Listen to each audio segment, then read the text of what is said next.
اگر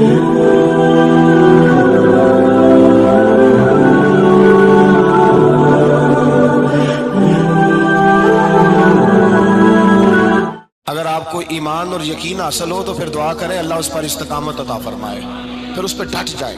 نبی پاک صلی اللہ علیہ وسلم نے فرمایا میں اس بات کا خوف نہیں کرتا کہ میری امت کمزور ہو جائے گی، اس بات کا ڈر نہیں کہ پیسے ختم ہو جائیں گے، نہ یہ خوف ہے کہ بھوکی مرے گی۔ حضور کس بات کا خوف ہے؟ تو نبی پاک نے فرمایا خوف یہ ہے کہ ان کا یقین کمزور ہو جائے گا۔ یاد رکھیں اگر اعتبار نہ ہو تو گھر نہیں چلتا، تو اگر اللہ رسول پر یقین کامل نہ ہو تو پھر بندہ مسجد نہیں آ سکتا، پھر اس کا دین نہیں چلتا، پھر اس کے لیے مشکل ہے نماز، پھر اس کے لیے مشکل ہے راہ خدا میں خرچ کرنا۔ میرے نبی پاک نے فرمایا یوں نہ کہا کر کہ یا اللہ چاہے تو دے چاہے تو نہ دے، جب مالک سے مانگ تو کہا کر یا اللہ تجھی سے مانگنا ہے، میں لے کے اٹھوں گا، تو مجھے دے گا۔ فرمایا جتنا تیرا یقین کامل ہوگا اتنا ہی اللہ تجھے جھولی بھر کے عطا فرمائے گا۔ کمزور سا مسلمان، لڑکھڑاتا سا مسلمان دیکھتا ہوں کرتا ہوں، اور یہ بھی نہ دیکھا کریں بھائی ایمان یقین کو استقامت کے درجے پہ لیں، یہ نہ دیکھا کریں کہ وہ کیسے دے گا، وہ کسی وسیلے کا محتاج نہیں ہے، وسیلے کو پسند کرتا ہے، پر وسیلے کا محتاج وہ بغیر وسیلے کے بھی دے دیتا ہے۔ ہر آدمی ماں باپ کے ذریعے پیدا ہوتا ہے، اگر پیدا کرنا چاہے تو جناب عیسیٰ کو بغیر باپ کے پیدا کر دیتا ہے، اگر پیدا کرنا چاہے تو حضرت آدم کو بغیر ماں اور باپ کے پیدا کر دیتا ہے۔ جب یقین رکھیں، یقین قرآن مجید پڑھیے، حضرت موسیٰ علیہ السلام فرعون کے دربار میں کھڑے ہیں، چاروں جانب دشمن ہی دشمن ہے، جادوگر آ گئے، انہوں نے سانپ چھوڑے، حضرت موسیٰ کے ہاتھ میں ڈنڈا تھا، حضرت موسیٰ کہتے ہیں یا اللہ کیا کروں؟ تو اللہ تعالیٰ نے فرمایا اپنا عصا پھینک دو۔ کہنا چاہیے تھا نا کہ یا اللہ ایک ہی تو شے ہے، اتنے سانپ ہے، بچانے کے لیے ڈنڈا ہے وہ پھینک دوں؟ ڈنڈا پھینکا جاتا ہے، سانپ کو دیکھ کر کے قابو کیا جاتا ہے۔ یہ میرا اور آپ کا ذوق ہے نا، لیکن انبیاء کرام کا انداز ملاحظہ کیجئے میرے عزیزو۔ اللہ فرماتے ہیں ڈنڈا، اے موسیٰ ڈال دے اپنا عصا، پہلے نہیں فرمایا کہ سانپ بن جائے گا، فرمایا بس تو ڈال دے۔ میں اور آپ ہوتے ہیں تو سانپ سامنے ہے، ڈنڈا ہاتھ میں ہے، ہم کہیں گے عجیب بات ہے، یہی تو دفاع کی چیز ہے، اسی کو ڈال دوں تو بچوں گا کیسے؟ کہا ڈال دو، تو حضرت موسیٰ نے ڈال دیا، کہا میرے رب کا حکم ہے تو میرے لیے بہتر ہی ہوگا۔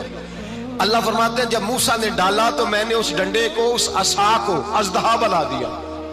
اب کبھی عصا بھی اژدہا بنے، کبھی چھڑی بھی بہت بڑا اژدہا بنی ہے، لیکن قرآن کہتا ہے جناب موسیٰ نے ڈالا تو اللہ نے اژدہا، بلکہ اس سے پیچھے چلیے، عورتیں کمزور یقین کی ہوتی ہیں نا، جناب موسیٰ پیدا ہوئے تو اللہ فرماتے ہیں میں نے موسیٰ کی ماں کے دل میں بات ڈالی، ماں کے دل میں، صندوق میں ڈال کے تو اس کو دریا میں بہا دے۔ اور بھائی صندوق میں کہہ سکتے ہیں نا آکسیجن کیسے جائے گی، اور دریا میں بچے بچنے کے لیے ڈالے جاتے ہیں کہ ڈوبنے کے لیے ڈالے جاتے ہیں؟ ماں کے دل میں یقین کمزور نہیں تھا ماں کا۔ انبیاء کے ماں باپ موحد ہوتے ہیں، دین کو ماننے والے، ماں کے دل میں اللہ نے بات، اللہ قرآن میں کہتے ہیں میں نے وحی کی، میں نے القاء کیا، میں نے بات ڈالی۔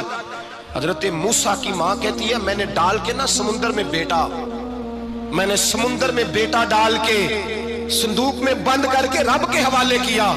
آپ فرماتے ہیں میرے مالک کا بھروسہ کیا تو پھر میرے مالک کا کام دیکھو، کمال دیکھو، میں نے دریا میں ڈالا، اللہ نے فرعون کے گھر میں میرے بیٹے کی پرورش کرا دی۔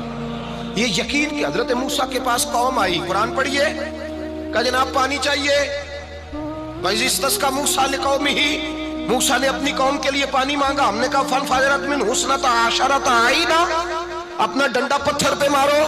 عقل والا آدمی ہوتا تو اڑ جاتا، کہتا یا اللہ پتھروں سے بھی کبھی پانی نکلا ہے؟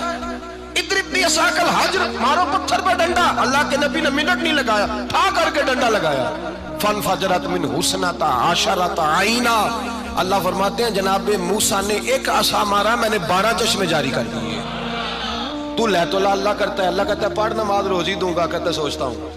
اللہ فرماتا ہے آجا مسجد میں تیرا ہو جاؤں گا، کہتا ہے دیکھتا ہوں۔ رب فرماتا ہے تو میرے محبوب کی غلامی کر، میں تجھے محبوب بنا لوں گا۔ تو کہتا ہے تھوڑا بڑا ہو کے داڑھی رکھنی ہے، ابھی سیاںہ ہو کے میں ذرا سرٹیفکیٹ لے لوں اسرائیل سے کہ کتنے سالوں کے بعد آئیں گے، پھر شروع کروں گا۔ پروگرام بنا رہا ہے، ابھی تو ارادے میں ہے۔ اللہ کے پیغمبر کا ڈنڈا، اور اس سے زیادہ آگے بات ہو گئی، پیچھے فوج لگی ہوئی ہے فرعون کی، مجمع ہے، ہزاروں لاکھوں کا لشکر لے کے، تلواریں نیزے، فرعون پیچھے، آگے دریا آ گیا۔ حضرت موسیٰ علیہ السلام کھڑے ہیں، اب کدھر جائیں؟ اللہ پاک نے فرمایا مارو ڈنڈا۔ کہاں؟